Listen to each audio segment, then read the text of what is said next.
Então, pessoal, falávamos da primeira hipótese aí, né, que cabe nos mencionar para a contagem do prazo de resposta. Desculpa, o vídeo foi interrompido porque meu celular tocou, tá? Então, voltando a tratar do 335, primeira hipótese, quando a audiência se realiza e não havendo acordo, seja porque as partes manifestaram desinteresse, compareceram e manifestaram desinteresse, ou uma das partes não compareceu à audiência e não justificou a sua ausência, tá? Então, nesse caso, também não havendo acordo, né, em razão de que uma das partes não comparece, o prazo para a resposta conta da data da audiência de conciliação e mediação, ok? Lembrando que esse é o termo inicial, ok? Da contagem do nosso prazo. O inciso 2 traz a segunda hipótese, né, para a contagem do prazo de resposta, numa hipótese em que a audiência não se realiza. Diz o inciso 2 do 335 que o prazo para a resposta do réu para oferecer a contestação será de 15 dias, cujo termo inicial será a data do protocolo do pedido de cancelamento da audiência de conciliação e mediação apresentada pelo réu quando ocorrer a hipótese do 334, parágrafo 4º, inciso 1. O 334, parágrafo 4º, inciso 1, diz aquela hipótese da audiência não se realizar quando ambas as partes manifestam desinteresse na autocomposição, né? Lembrando que o autor, ele manifestou o desinteresse na petição inicial e o réu, ele manifesta o desinteresse no protocolo da petição, né? Ou melhor, numa petição que ele protocola com pelo menos 10 dias de antecedência da audiência. Isso está no 334 também, no caso, no parágrafo 5º, né? Que diz que o autor indica na petição inicial seu desinteresse na autocomposição e o réu deverá fazê-lo por petição apresentada com 10 dias de antecedência contados da data da audiência, tá? Então, como é na hipótese do 334, parágrafo 4º, inciso 1, a data do protocolo será considerada quando ambas as partes manifestam desinteresse, ou seja, a audiência não vai se realizar, tá? E aí o termo inicial é a data do protocolo da petição, tá? Então, o réu protocolou lá com 11 dias de antecedência da data da audiência. A data do protocolo dessa petição é o termo inicial. O dia útil seguinte, né, ele vai contar os 15 dias para saber qual é o prazo máximo que ele tem para apresentação tempestiva da sua resposta, ok? Então, nesta hipótese do 334, parágrafo 4º, inciso 1, que eu vou contar da data do protocolo, tá? Porque se o autor manifestou interesse e o réu não manifestou desinteresse, nós vimos que a audiência se realiza, tá? Porque diferente do 334, parágrafo 4º, inciso 1, que diz que ambas as partes manifestaram desinteresse, então não haverá audiência. Se o autor manifesta interesse e a audiência se realiza, portanto, o prazo de resposta do réu irá ser contado na forma do inciso 1. Na forma do inciso 2, nos termos do 334, parágrafo 4º, inciso 1, tá? Então, ambas as partes manifestam desinteresse e aí sim a gente vai considerar a data do protocolo da petição do réu como termo inicial do prazo de resposta, ok? E o inciso 3? O inciso 3, ele fala também do termo inicial, será a data prevista no artigo 231, de acordo com a forma como foi feita a citação, tá? Então, o 231 do Código, a gente encontra lá as formas de citação, né? Citação postal, citação por mandado, citação no balcão do fórum, né? Feita pessoalmente no próprio balcão do fórum, né? Citação quando o réu, por exemplo, comparece ao fórum e é citado lá pelo serventuário no próprio balcão, né? Citação por edital, tá? Então lá nós temos as formas de citação e o modo como sabemos o termo inicial da contagem do prazo, tá? Então vamos imaginar que é um processo que não se admite autocomposição, tá? Ou que o juiz deixa de designar a audiência por já ter conhecimento de que as partes não chegam a uma composição litígio, né? De que aquela parte litigante já é comumente litigante ali na comarca, nunca traz, né, nenhum tipo de proposta, tá? E não havendo, então, a designação de uma audiência de conciliação, a forma de contagem será prevista no 231. Ou seja, se o réu foi citado por correio, será o termo inicial a data da juntada do AR nos autos do processo, tá? Se a citação for feita por mandado cumprido pelo oficial de justiça, o prazo, ou melhor, o termo inicial da contagem do prazo será a juntada do mandado cumprido nos autos do processo, tá? Então a juntada do mandado judicial nos autos do processo será na forma do 231 o termo inicial para a contagem do meu prazo, tá? Então ali no 231 a gente encontra, de acordo com a modalidade da citação, o modo como ela foi feita, o termo inicial para a contagem do prazo de resposta, que deverá ser 15 dias, né? 15 dias úteis, como nós vimos aqui no 335. Agora, temos que saber que esse prazo é do nosso procedimento comum, né? Se for um procedimento especial, eu devo ficar atento para ver se não existe uma regra especial com relação ao prazo de resposta, tá? Porque podem haver prazos diferenciados, tá?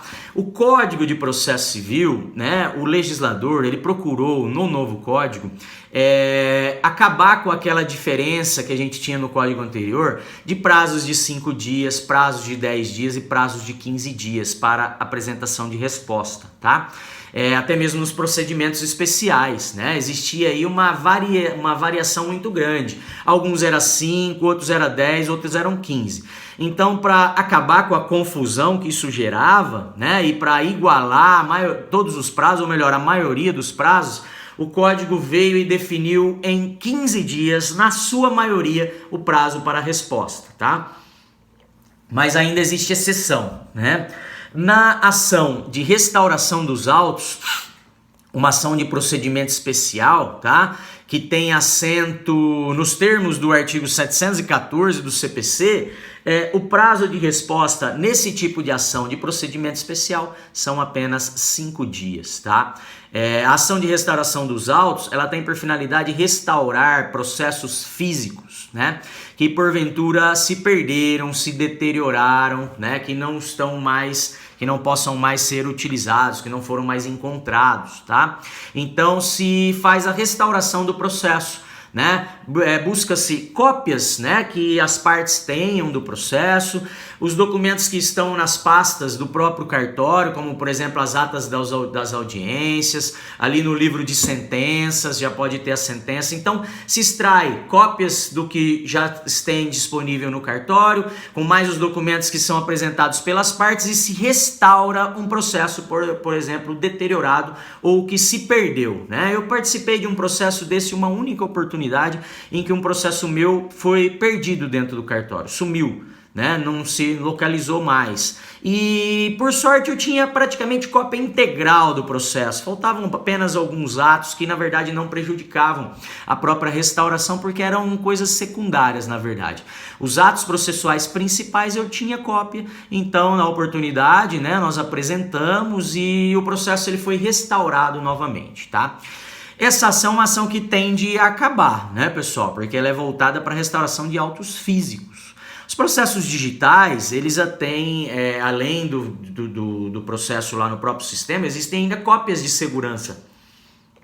Que se por um caso houver alguma pane, né, houver algum problema, alguma invasão por hacker, né, aquilo está preservado num banco de dados reserva, né, feito lá um backup, né, desses documentos. Então, o processo eletrônico, a facilidade de restaurá-lo é muito maior, né? E o procedimento ali trazido no Código de Processo Civil, nos procedimentos especiais, é justamente para restauração de autos físicos, tá? Então, destaco, 15 dias é a regra no procedimento comum. Se falarmos de procedimento especial, atentem para possíveis regras distintas com relação ao prazo de resposta. No caso da ação de restauração dos autos, prazo de 5 dias. Então, o réu ele deve apresentar resposta neste prazo legal, tá? Exemplos aí de procedimentos especiais, né, que o novo CPC igualou os prazos de resposta, todos para 15 dias. é só ir lá na parte dos procedimentos especiais. No 550 a gente encontra nas ações possessórias, né? 550, ação de exigir contas, né?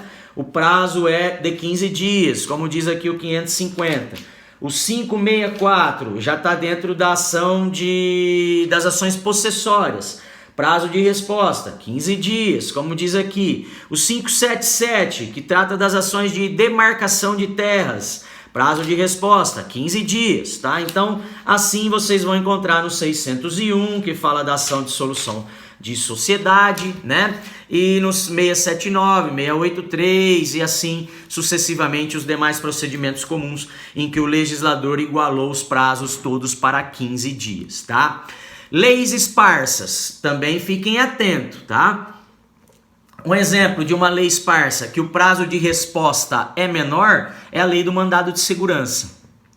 A lei do mandado de segurança, a resposta não é contestação ou reconvenção, né? Nada mais é do que a autoridade coatora prestar as informações nos autos.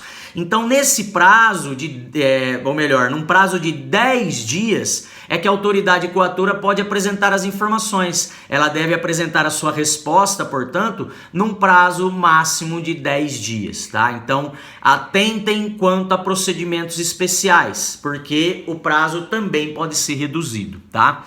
Outra observação com relação a procedimentos especiais é que vocês devem prestar atenção na contagem em dias úteis, tá? Porque procedimentos especiais pode haver alguma regra que traz a ideia de que o prazo não é contado em dias úteis, de que o prazo deveria ser contado em dias corridos. Como aconteceu nas ações do juizado especial, né? As ações do juizado especial causavam um grande problema porque muitas partes, né, muitos réus estavam contando o prazo em dias úteis. E o dispositivo da Lei 9.099, né, trazia a ideia de contagem em dias corridos. Então, como não havia regra especial na Lei 9.099 determinando a contagem em dias úteis e a aplicação era subsidiária, né? Parte dos intérpretes entendiam aí, parte dos juízes entendiam que nas ações dos juizados não deveriam se contar em dias úteis, tá? Isso acabou em 2018, foi aprovada uma lei, né? A Lei 13.728, que acabou com essa divergência e que veio colocar que no juizado especial o prazo também se conta em dias úteis, tá? Então, nas ações cíveis regidas pela Lei 9.099, o prazo agora é em dias úteis. Mas, ações do mandado de segurança, que eu exemplifiquei agora há pouco, ação civil pública, ação de improbidade administrativa, que são regidas por procedimentos especiais e que não falam da contagem em dias úteis, fiquem atentos e não trabalhem com esta hipótese. Trabalhem com dias corridos se vocês não querem correr o risco de poder, de acordo com o entendimento do juiz do caso, né, poder aí ter uma manifestação recebida como intempestiva, né? Por exemplo, com a declaração de revelia, isso implicaria num recurso, então todo um aborrecimento, né, causado por conta num erro na contagem do prazo. Prazo em dias úteis, prazo de procedimento comum. E agora na lei do juizado, que é procedimento especial, mas está na lei do juizado, né, por conta ali de uma alteração trazida por uma lei de 2018, tá? Mas fora essas hipóteses, procedimentos especiais dos mais variados que a gente tem, né? Estou trabalhando com a execução fiscal, né? Recebi lá uma citação em uma execução fiscal. Procedimento especial, eu devo contar o prazo para apresentação de embargos em dias corridos e não aplicar a regra do procedimento comum, que é uma regra de aplicação subsidiária, tá? Então, cuidado com a redação da lei esparsa, porque ela pode permitir uma interpretação de que a contagem é em dias corridos, tá? Ok? Tranquilos? Ainda sobre o prazo de resposta, mas eu vou deixar para voltar no próximo vídeo. Esse vídeo já ficou um tanto quanto grande e eu volto para comentar um pouquinho mais no próximo, ok?